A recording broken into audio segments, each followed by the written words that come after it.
in that moment, I got hit and I went airborne. The car was going 45 miles per hour because the cops were pulling the kid over. But in that moment, it was a life-changing experience. I always had to prove people wrong, and I loved doing that. I became addicted to that mentality. I'm not the biggest girl. I'm not 6 foot. But I'll tell you one thing, no one will outwork me. Neck brace on me, taped to my head. I didn't know what was wrong with me, and I had no clue what hit me. People can want to be successful, and they want that lifestyle and all this, whatever, money, fame, everything like that. But if you don't put in the work to get there, no one's going to do it for you. There's no shortcut. You have to want it, and that's something you can't teach.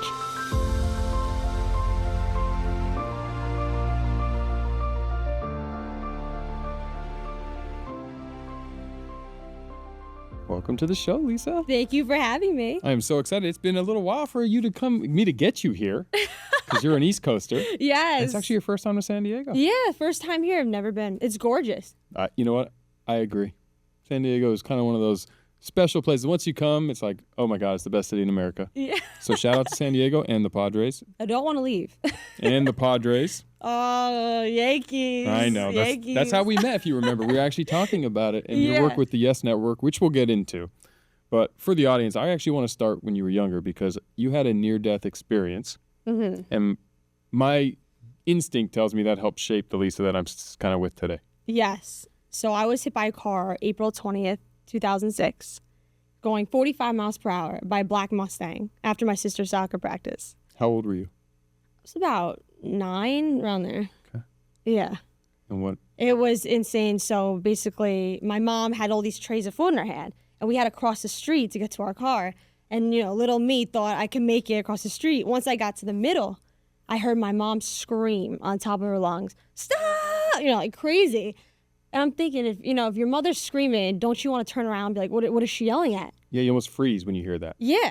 So I froze. I stopped, and in that moment, I got hit, and I went airborne. The car was going 45 miles per hour because the cops were pulling the kid over. It was April 20th. There's a cop behind the car? Yeah, so the kid was high driving, and he was getting pulled over, so he was speeding up, and he hit me. And I went flying in the air. I hit my head in the street. I had a cut here, chipped some teeth. I woke up, and I got up, and I walked to my mom, and I was like, that was fun. I want to do it again. You walked away from that? Yeah, I got right back up after I got hit. And I walked towards my mom, and I said, that was fun. I want to do it again. And in that moment, I passed out on the ground. And she was in the street holding me, my mom. Everybody was screaming. Everybody was like, oh, my gosh, what's wrong with you? My sister broke into the house next door. She kicked the door open, stole the phone, called the police. They came, neck brace on me, taped to my head. I didn't know what was wrong with me, and I had no clue what hit me. Oh, my gosh. But in that moment, it was a life-changing experience because I felt like I didn't exist anymore.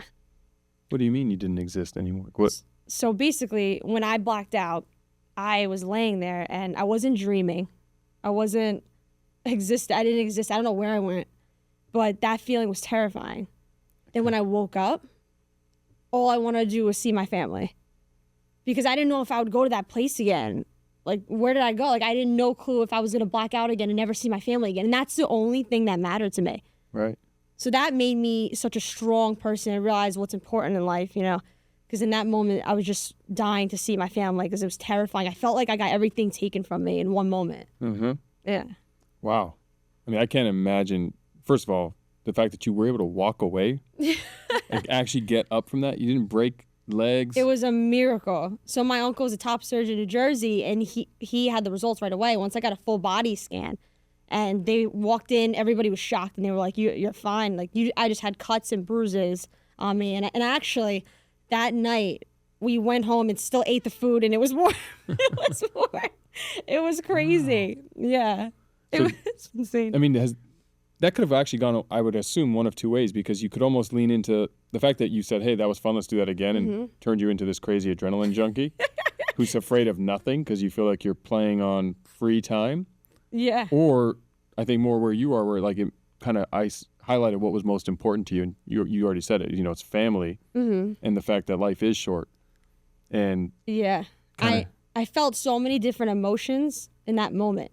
And that, when I got up and I said, that was fun, I want to do it again, that was the little kid in me saying, wow, like, I just went flying and I'm okay. I'm okay. So it's cool to say that again. Yeah. But from my mother's perspective and my sister who watched me get hit, I mean, imagine just watching your kid get hit by a car right in front of your face and you can't do anything about it. You're giving me like the chills. Like I just can't. Yeah, so she was screaming and I saw the terror, the emotions my mom was feeling in that moment, and I will never forget that. It validates how a mother really cares about her daughter. Oh yeah. No, I mean a parent's love second to nothing. Yeah. But now post that, I mean, you're a professional soccer player, so you have a love of soccer. You had that commitment, the ability to work through all the ups and downs, and you're sitting, but you're not 6 feet tall. Mm. You're not like some professional soccer players, female and male. They're large human beings.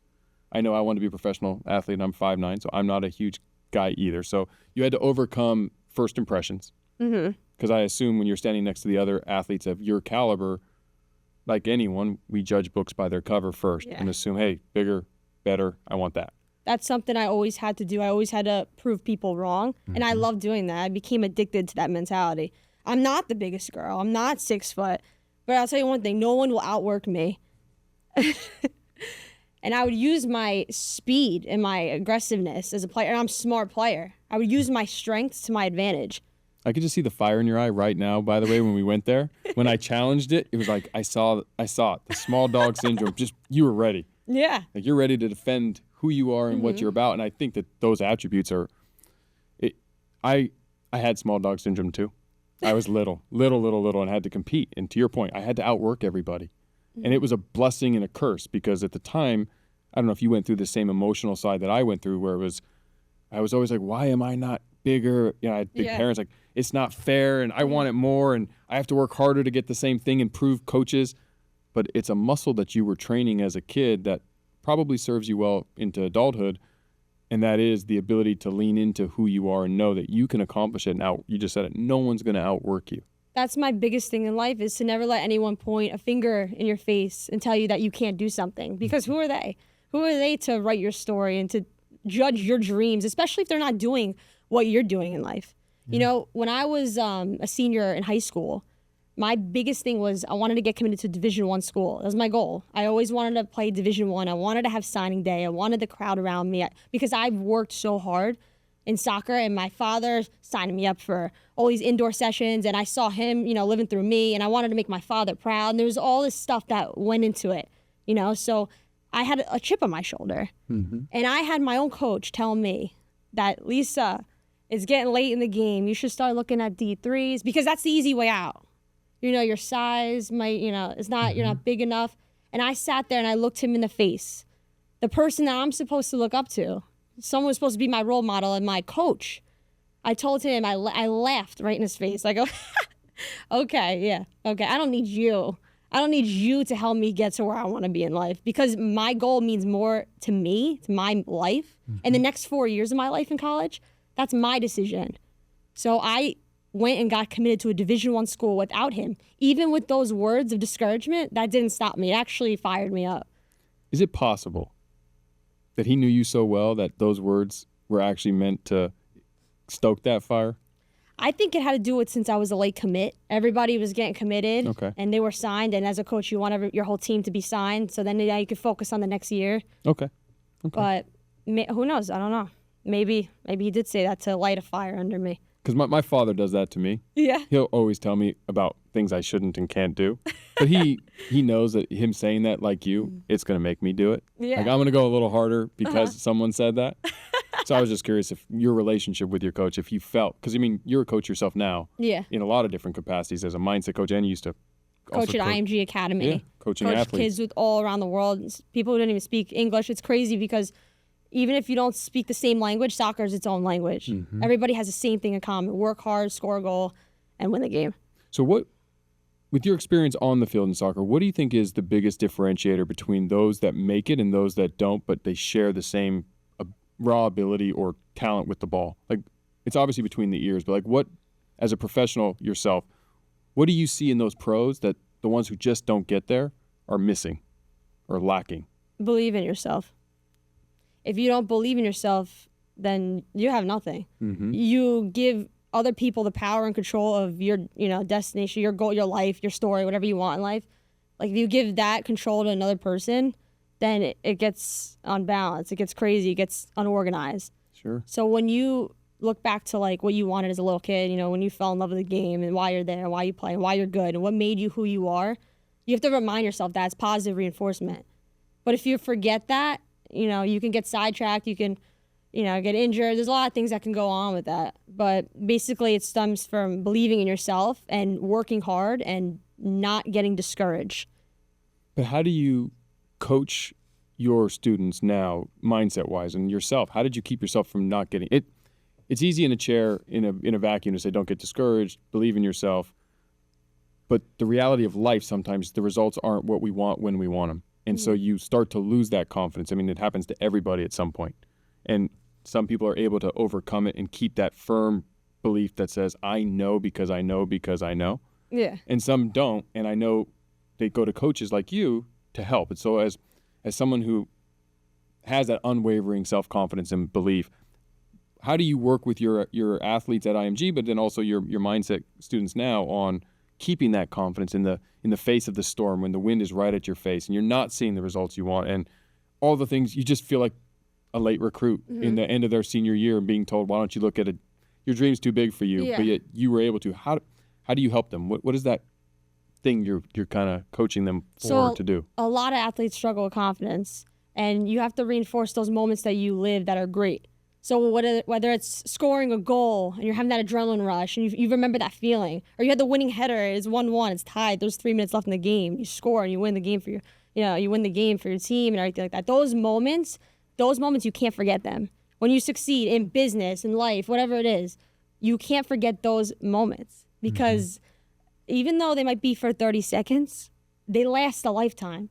So I won state champions my high school, freshman year of high school, and I'll never forget that. I'm a champion for life. I always tell myself that. I always remember won state champions, carry that on my shoulder. That's who I am. It shaped me to who I am. Yeah. And then I won a championship in the American East Conference at Hartford. It was just crazy. So you have to remember those moments. You don't remember the bad moments of the people that bring you down, but you can take that as energy to motivate yourself to do better. But I can't teach somebody to be the exact same player as me. Right. I can't make you want to work hard. I can't make you go to the field at 6 a.m. and run suicides all day. You have to want to do that. Mm-hmm. People can want to be successful, and they want that lifestyle and all this, whatever, money, fame, everything like that. But if you don't put in the work to get there, no one's going to do it for you. There's no shortcut. You have to want it, and that's something you can't teach. That's true. You can't teach want. Mm-hmm. I see a lot of, because just traveling and, we get to see each other all over the country at all these events. There's a lot of aspiring people who are aspiring for success and are somewhere on their journey. Mm-hmm. And one of the most common questions I get, and you probably get it as well, is, I'm doing all this stuff. I think I'm doing everything I should be doing, and I'm just not getting there. And you can feel that they're losing confidence. You can feel that they're uncertain on that formula or what that model is, and they're seeing other people achieve results. Sometimes, especially on social media, it's so easy to see, and so we feel like it's easier for everybody else, and everyone else has an elevator, because they don't see the 6 a.m.s. They don't see what you're doing at 11:59 at night on a Tuesday, on a Wednesday, on a Thursday when no one's watching. They just don't see that part. And you're right, the want to has to be there, and the dedication and that work ethic has to be there. But with all of that combined, there's still that element of doubt. And you have zero of it. I mean, since I've met you, and we've hung out a bunch, you have, your confidence is 10 out of 10 every single second. It's a stain you can't wipe off. I always love to tell people that. Say it more concisely. A stain you can't wipe off. You have to know a lot about yourself. You have to know what you're good at and what you're not good at. Use what you're good at to your advantage. Whatever sport you play, whatever you're good at. If you're good at doing the L turn in soccer, you better be doing that every single time you do a 1v1. Mm-hmm. If you're good with your left foot and you can bomb the shot upper 90 every single time and make it, you should be doing that. Every different player has their own style. Even in the workplace too, whatever you're good at, use it to your advantage. Don't stop doing what you're good at. Now, what you said, like, you don't know where life will take you and stuff, and sometimes, it's going to be a rocky road. Everything's not going to be like sunshines and rainbows. It's not going to be smooth. It's not going to be perfect. Nothing is. It's how you deal with things, your reaction to bad moments, and how you pick yourself up every time you get knocked down. Yes. So you basically have to deal with that, and you have to control that and make the best of it. I kind of use this in my brain. I always go to Forrest Gump because when things are bad, I always go to when Forrest Gump was trying to be. Everyone hopefully has seen Forrest Gump. If you haven't, go watch Forrest Gump. But that shrimping boat moment when he can't catch shrimp and he doesn't know what he's doing, but it took that big storm and him fighting the storm, and it wiped out the competition. And because he fought the storm, he then became Bubblegum Shrimp Guy. And so the storms are actually where so much good things happen, that adversity moments, the chip on the shoulder. Because I have found that the people who found easy success because they didn't have to work hard, or they had just this natural ability, and so it was so easy for them. They never had to train what to do when it got hard. Mm-hmm. And so later in life, they don't know what to do when they're up against it because they never had to younger. And so that's why small dog syndrome for me was a blessing and a curse. Not everyone was small, but they found their own blessing and curse. As you have transitioned out of sport now you're in the business world, just as cutthroat, just as aggressive. Everyone wants success in the same fashion. Everyone can start a company, but not every company can win. And I'm going to tee off. I know you have a new company coming. Yeah, so I'm so excited. I'm starting my own popcorn line. And it's called? Lisa's Goodies, Goodys. Okay. It's based out of a company and business out of Las Vegas. I spoke at an event like weeks ago, and I was so hyped about it because my favorite snack is popcorn. What flavor? Oh, I love kettle corn, butter, salt, just the natural, So why would I buy Lisa's Goodies? There's all these different options. There's pickle, there's spicy buffalo. Pickle? Yeah, there's all these different flavors, and it's so cool. We're going to get it in stadiums because I've worked with so many sports teams. Mm-hmm. Yeah, I've worked in the studio for ballet, covered the Rays, Orlando Magic, the Tampa Bay Lightning, Miami Heat, Marlins, all of Yes Network, covered the Brooklyn Nets, Yankees. I know. Yankees. Your favorite team. But Yankees. Yeah, I'm super excited about it. It's going to be great. We're going to go worldwide. We're going to take this to the, No, you will. top. Well, and you will because you have the character makeup.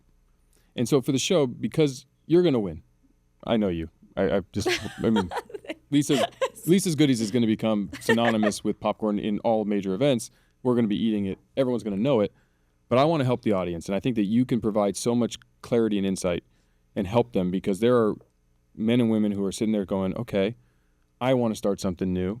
And you don't have a ton of business experience prior to now. I mean, you have some, but you haven't built a CPG product yet. So this will be your first foray into it, and you're going to win.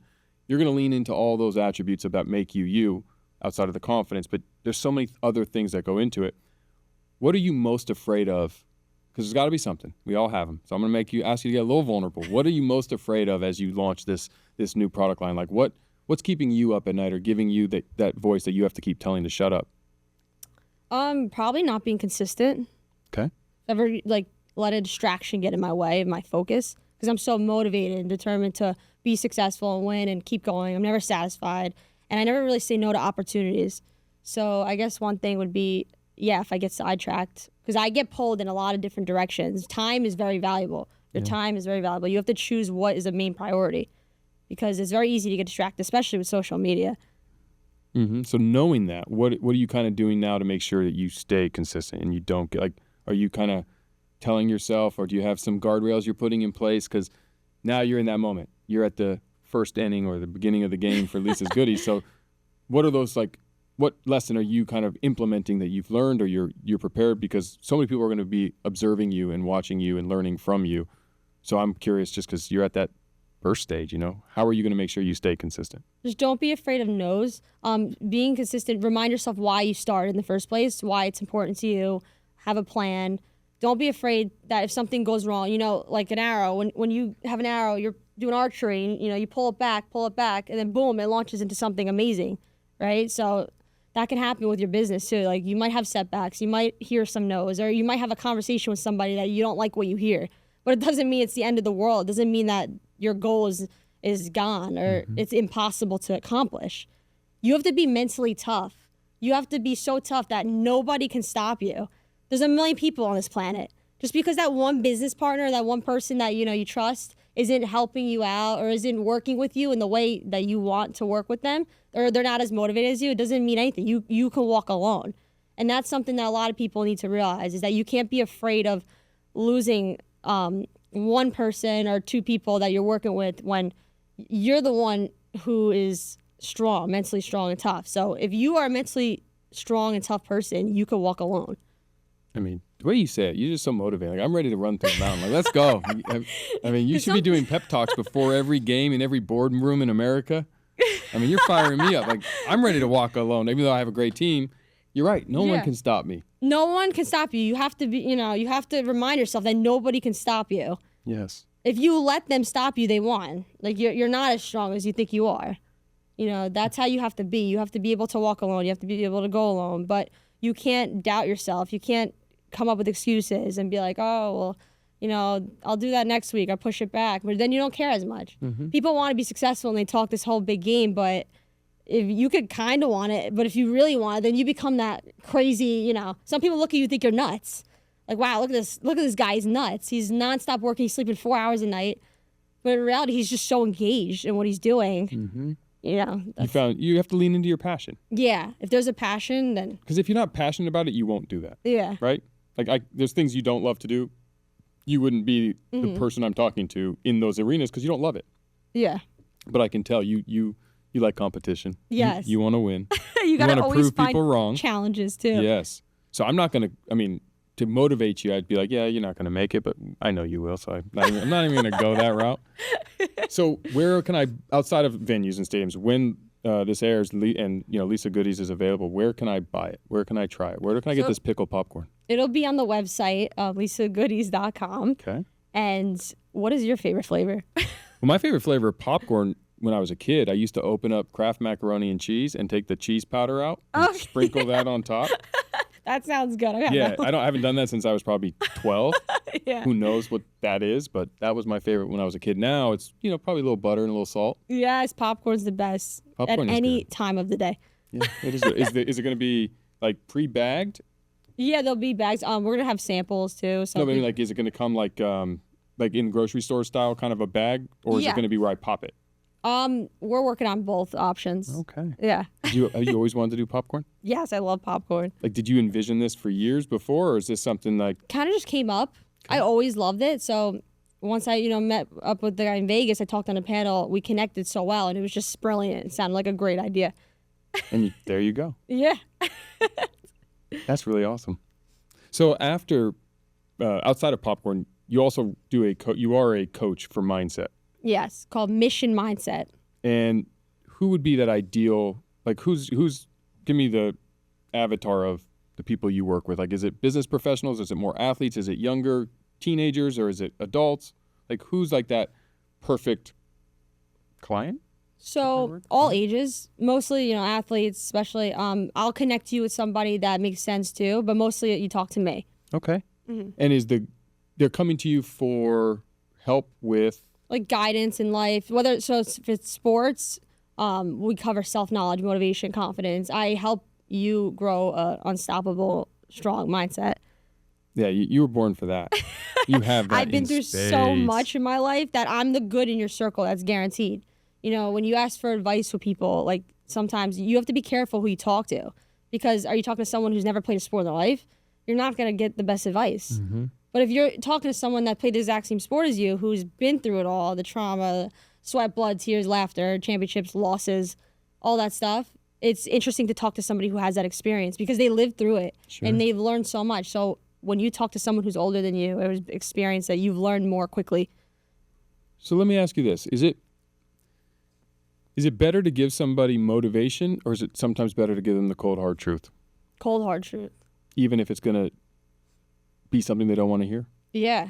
That's the person who cares about you the most. Yeah. I don't want that person next to me that's like, oh, you're doing great, and I'm doing average. I'm not going to get better like that. Mm-hmm. It's not going to happen. Yeah. I have a father that's very old school Italian. That was always hard on me. If I scored 3 goals in a game, he'd be like, you should have ran through her, in the second half. You should have you should have went all the way. Why didn't you do that? I had an amazing game, but he'll still pick out the one moment that I should have, done better. And I love that. That's what made me, who I am today. Yeah.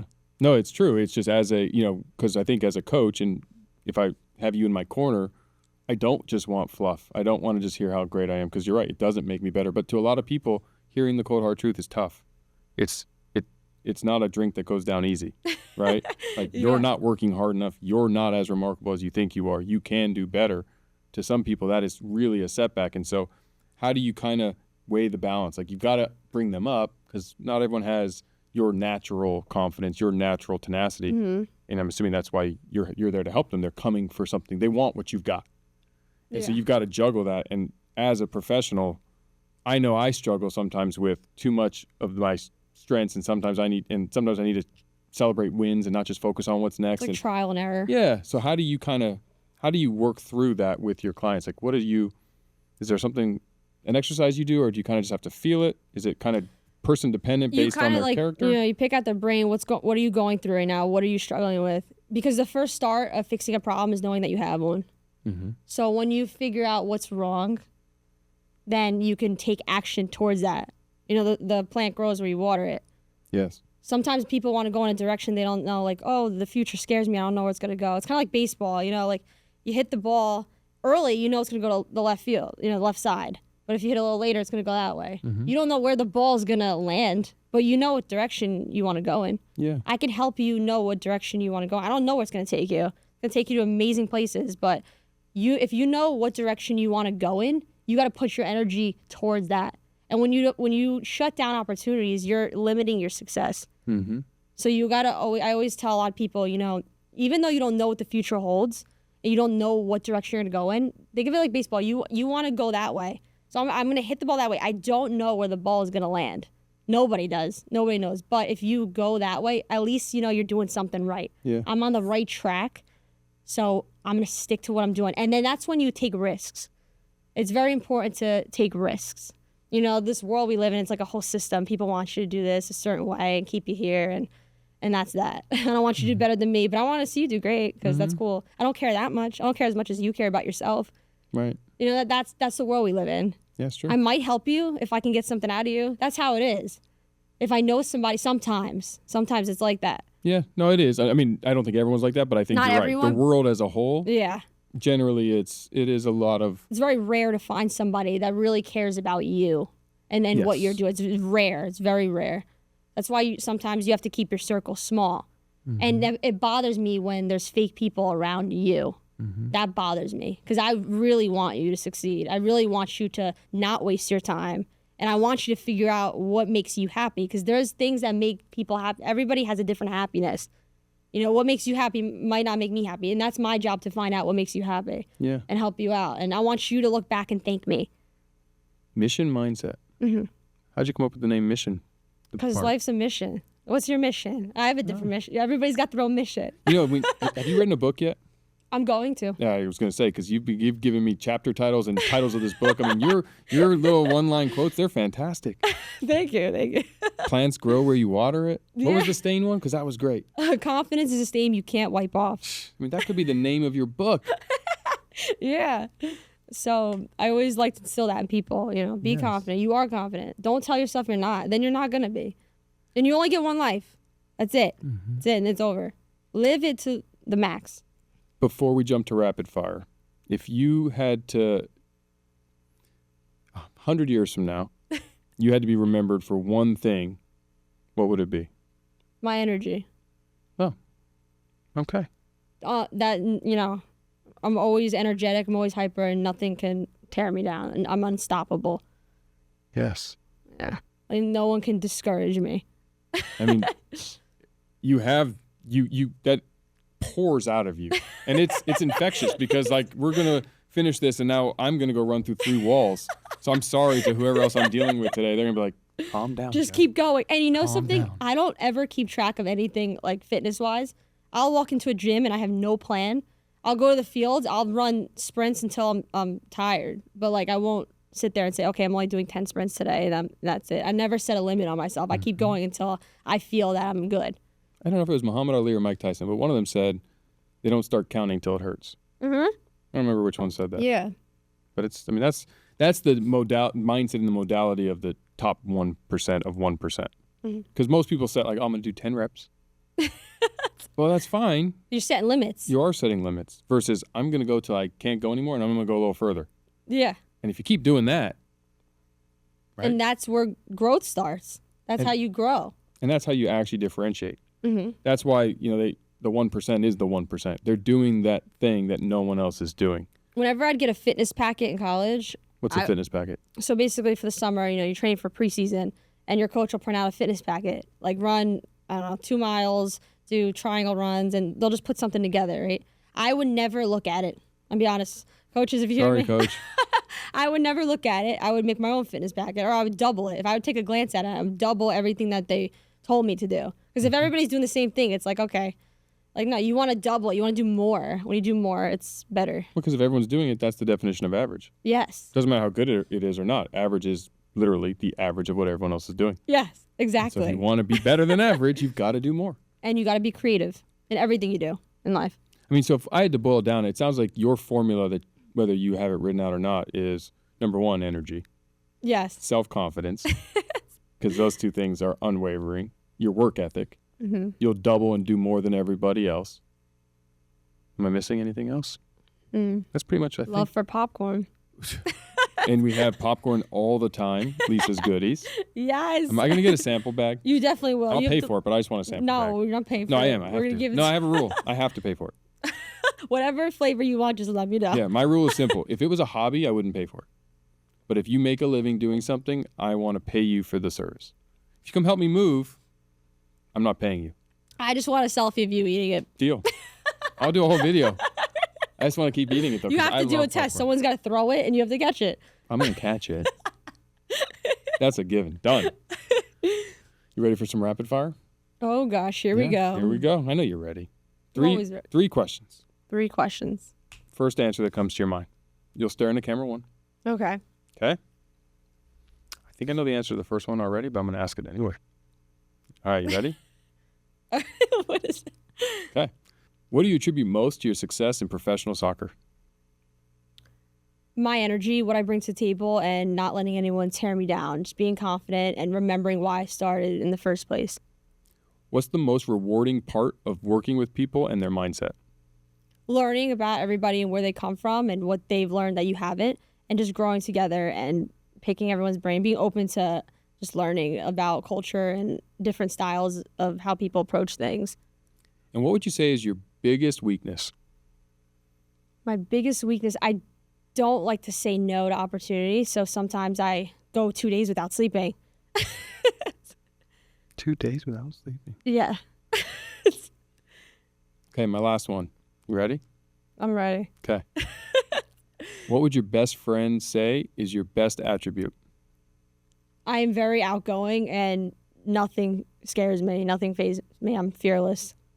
You really are fearless. I mean, I'll be honest. You might be the most fearless person I know. Yeah. I'm not kidding.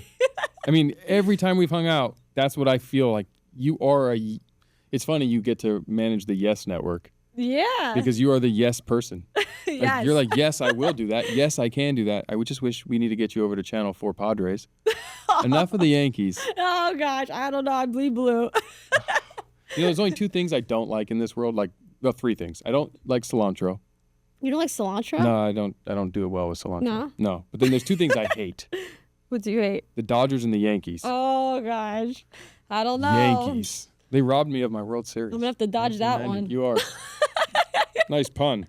Thanks. Thank you. Well, Lisa, this has been awesome. I mean, I love your spirit. I think you are a testament to how everyone can overcome all the obstacles in front of them, and regardless of what we're born with or whatever natural abilities we have, that doesn't dictate our future, and all the setbacks that we deal with should not define who we are. And you are clearly taking life by the reins. I mean, from your near-death experience as a child to almost not achieving your dream, but proving to everyone you can in college soccer, professional soccer, in the business world, helping others.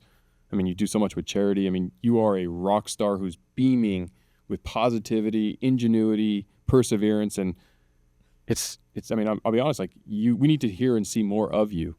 I hope that you continue to get on more stages and do more shows and even launch your own if you don't have one in the works yet. Write that book, because that voice there's not enough of that out there. There's too many flashy look at me's, and like you said, I want you to do good, but maybe not as good. Yeah. Not truly I want to help as many people. And I think so many of us can learn and lean into our dark times and say, you know what? What did Lisa say? You know, like in that moment, like you said today on the show, like you gave us a blueprint of, remember, it's okay to, in periods of life, to walk alone. It's okay to lean into the fact that someone screwed you or someone's not there for you or your company or business or sports or whatever, and realize that just where do you want that ball to go, and where you water the plant will be there. And if I work my ass off and I have unwavering confidence, I can't dictate exactly how it's going to end, but it's going to end positive. Yeah. Because opportunities will present themselves. Exactly. And I'm honored that you came on the show today to share that with us, because I'm inspired, I'm motivated, and I think that so many of us can learn from you. And so I really do hope that you double down and triple down on getting out in front of the world and sharing your message, because we need more of it. Thank you. I'm so excited to be on the show, and I just had such a great time here for my first time in this area, especially. I know. Well, now you're go visit Darren. Darren, who brought you, good friend of ours. Take her to San Diego. Go to a Padre game. Oh, I'm gonna buy you a Padre jersey and a hat. Actually, I'm gonna convert you. I'm gonna convert you. That's my new mission. I just want an Ever Bowl. That's fine. We're gonna eat Ever Bowl and Lisa's Goodies at a Padres game. Deal? Deal? Deal. Deal. And you're gonna wear a Padre jersey? Ooh, I don't Come know. on. Yankees. Padres jersey. I don't know. Maybe underneath my Yankees jersey? No. How about we won't play the Yankees and you wear a Padres jersey? We'll see. The Yankees won't even be in the building. I can't have any cameras around. Well, we're taking photos. I'm going to be eating Lisa's Goodies, and we're going to both be doing it wearing Padre jerseys. All right, I'll think about it. Go Padres. Go Yanks. Hey, everyone. First, I want to thank all of you for tuning in. And if you guys haven't heard about my new book, Relationship Bank Account, click the link in the show notes or search the title on Amazon. This book is packed with all my secrets to success in both relationships and life. Make sure to pick up a copy, and if the book helps you on your journey, let us know by leaving a review. I appreciate all of you and can't wait to see you on the next one. Oops.